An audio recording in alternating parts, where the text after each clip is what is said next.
Hannibal. Welcome to Hard Hats and Hard Truths, the Hannibal Board at Public Works podcast. I'm your host, Erica Mitchell, and I'm joined today by our special guest, Cole Sigler, who is our senior SCADA operator. Cole, welcome to the show. Thanks for having me on. Absolutely. Well, we appreciate you being here today, and today we're going to discuss the important role of the SCADA department here at the HBPW. Our SCADA department is essentially our dispatch center. So some of you may be familiar with the dispatch center if you ever had to report a power outage or have an issue with any of your utility services. And so they're, of course, as you can imagine, a very important part of our utility. So we're going to dive into that topic today to talk about all of the ins and outs of the SCADA department and what they do here. But before we get into that, could you share how long you've been with the BPW and a little bit about what you do here? Yeah, so I've been with the Board of Public Works for about 8 years now. I started in SCADA, and then I went to the wastewater treatment plant for a little while. I came back to SCADA, and eventually in 2022, I believe it was, I got the senior technician position. Since then, some of my duties include, day-to-day operation oversight, documentation, monitoring, dispatching. If there's any changes that need to be done on the SCADA system or the department in general, it's my responsibility to do those and make sure everybody is kept up to speed. Since I've been in that position, I've redrawn a lot of the displays on our SCADA system, especially for like the electric side and some of the other displays that we use, daily. And then I also provide all the training for anybody that's going to join the SCADA department. So. Yeah. So you wear a lot of hats for sure. He's definitely our most seasoned employee in the SCADA department. We appreciate all that you do, and we're going to go ahead and jump into our topic. So first and foremost, we have to get this out of the way. I think some people may be wondering, what in the world does SCADA mean? I know when I started here, I had no idea, no clue what SCADA meant. And so can you share what SCADA stands for and kind of what is its overarching function within the HBPW? Yeah, so SCADA stands for Supervisory Control and Data Acquisition, and ultimately it's control system architecture that allows us, that combines hardware and software. It allows us to remotely control, gather data, monitor equipment in the field, such as like our electric substations, water booster stations, sewer lift stations, the treatment plants, and water towers. And, based on if we get an alarm or something that goes abnormal at those stations, it comes back to SCADA, and then we take the necessary steps to correct that by most of the time dispatching out employees in our organization pertaining to that department. So. Right. Well, it's certainly more than just a call center. There is a lot of different things that they're juggling and they're watching, and there's a lot of problem solving that goes into, in restoration efforts, coordinating those in the field, answering the calls that are coming in an emergency, and as well as other maintenance things. So there's definitely a lot going on there. So can you share some other work that SCADA operators perform that maybe some may not be aware of? Well, anything outside of billing related, if a customer's, calling about, low water pressure or sewer stop-ups, it's more than just outages. Sure, yeah. We handle pretty much anything outside of billing, like I said, and, if a customer can have an issue that we resolve over the phone that might not actually pertain to us, even though they might have initially thought that it did, if we can resolve that over the phone before having to send somebody or take somebody away from, repairing a water main break in another area or that time, it kind of, it saves the company time and money, and those resources. We handle a lot of Missouri one-call tickets. All of the tickets come to us, whether it's a dig being performed by another excavating company, or if we're the ones that's doing the dig itself. We enter all of those tickets or dispatch, our locators out to mark those utilities.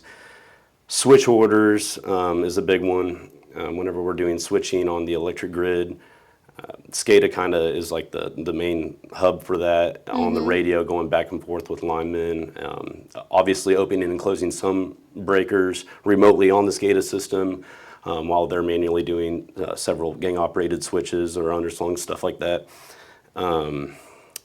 That's a lot of it though, for the most part. Yeah. There's definitely a lot that you guys are in charge of, and a lot of things that you have to make sure are going right and in the right order, and a lot of troubleshooting with the customers and in terms of what maybe can they solve at home before we reach another level of assistance. So definitely a lot going on there.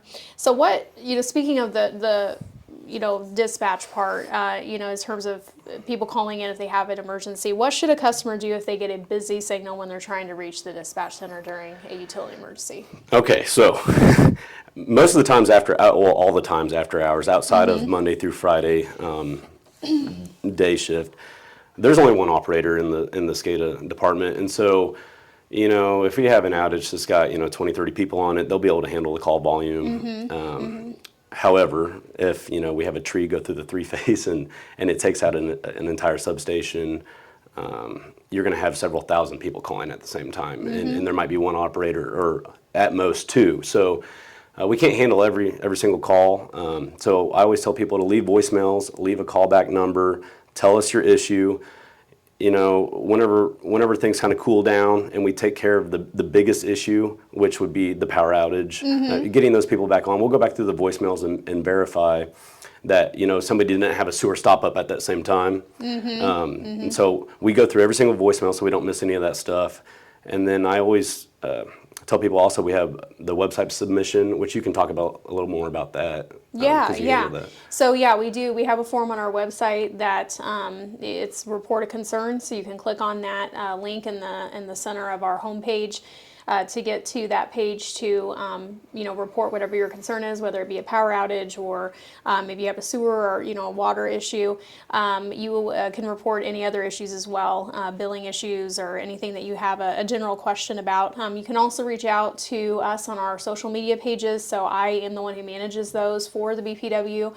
So if you're sending a message, you're actually talking to me. So and I do respond to those in real time. So you can do that as well. And then I'm usually coordinating with SCADA during the utility emergency that's going on at the time. So there's a lot of different avenues to and we can reach us, SCADA can also respond to the emails that are coming in from those web submissions as well. Yeah. So Absolutely. we always keep have an a eye great on team. it. Yeah, we do. But so before we wrap this episode, I do like to ask every guest the same question. In your opinion, what is the biggest benefit of Hannibal having a locally owned and operated utility? Hands down, our response time. Whenever we have, several employees that work here, all are very local. We don't have any employees that live too far away, so that automatically cuts down a lot of the time. It's not an individual that's coming from 2 hours away that's not familiar with our town. That's another thing. All of our employees are very familiar with the area. You can give them an address, depending on if it's in a power outage, just by giving them an address, they already know what the issue is. That's amazing. It definitely cuts down time. So. Yeah, I would absolutely agree with that. And I, when you talk to people about this, about, what is the difference between having, a publicly owned utility versus an investor owned or a private utility, that response time is huge because it could be the difference between something taking 30 minutes to restore or 3 hours. And I think whenever it's 95 in the dead of, the summer, you're probably going to want the 30 minutes instead of 3 hours. So get those air conditioners back up. Absolutely. It's very important. So so I would definitely agree with that. Our response time is really good because they're right here in the community. And like you said, we have people who, I think we have over 25 employees that have been here for 10 or more years across the entire utility. So that's a huge retention that we have of employees, and that means that they know the system well and they're going to be able to respond even that much faster. Well, thank you for joining us today, Cole. You gave us a lot to think about, a lot that we learned today, and I want to thank you all for watching. If you have any questions about the topics that we discussed today, feel free to drop a comment on this video. We'll also have some additional links and information included in the show notes for you to access if you would like to do so, and we'll see you next time on Hard Hats and Hard Truths.